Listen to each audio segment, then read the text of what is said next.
বুধবার সাত সকালে পতাকা বিড়ির মুর্শিদাবাদের অফিসে হানা দিলেন আয়কর আধিকারিকরা। সকালে বেশ কয়েকটি গাড়ি করে অফিসে আসেন তারা। আধিকারিকরা ভেতরে ঢুকতেই গোটা এলাকা ঘিরে ফেলে সিআইএসএফ জওয়ানরা। পতাকা বিড়ির ঔরঙ্গাবাদের অফিসের পাশাপাশি কলকাতার মার্জি গলিব স্ট্রিটের ওই বিড়ি কারখানার অফিসেও হানা দিয়েছেন আয়কর দপ্তরের আধিকারিকরা।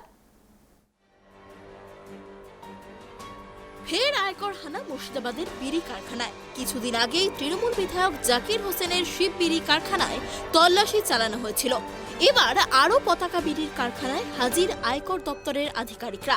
বুধবার সকালে মুর্শিদাবাদের সুতির ঔরঙ্গাবাদে অবস্থিত পতাকা বিড়ি সংস্থার অফিসে হানা দেয় আয়কর দপ্তরের আধিকারিকরা।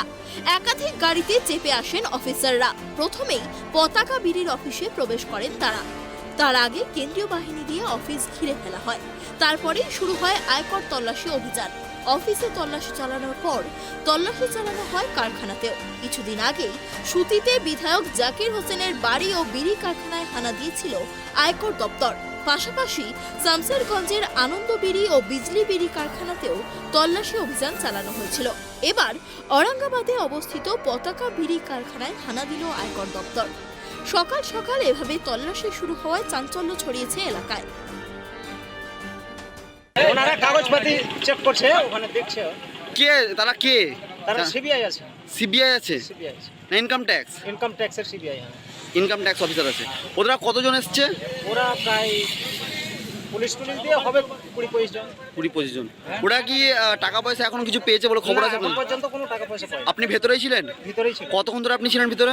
ভিতরে আমি প্রায় ধরেন 4.5 ঘন্টা ধরে আছি। কতক্ষণ ধরে রেড চলছে ভেতরে? রেডরে সকাল 7টায় এসছে তারা। তারা কি বলছে? ওদের মনের বক্তব্য কাউকে খুলে বলেনি। আচ্ছা, কাউকে বাইরে বেরোতে দিচ্ছে? হ্যাঁ, বেরোতে দিচ্ছে, ভিতরে ভরতেও দিচ্ছে। জাকির হোসেনের বিড়ি কারখানা থেকে প্রায় 8 কোটি টাকা নগদ উদ্ধার করেছিল আয়কর দপ্তর।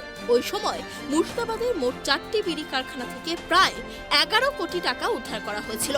আয়কর দপ্তরের তরফে জানানো হয়েছিল ওই টাকার প্রেক্ষিতে কোনো বৈধ নথি দেখাতে পারেননি বিধায়ক, সেই কারণেই টাকা বাজেয়াপ্ত করা হয়।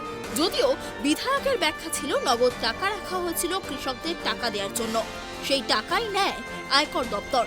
বিধায়কের পাশে দাঁড়িয়েছিলেন মুখ্যমন্ত্রী মমতা বন্দ্যোপাধ্যায়ও। মুখ্যমন্ত্রীর বক্তব্য ছিল জাকির তৃণমূলের সদস্য বলেই তার বাড়িতে তল্লাশি চালানো হয়েছে।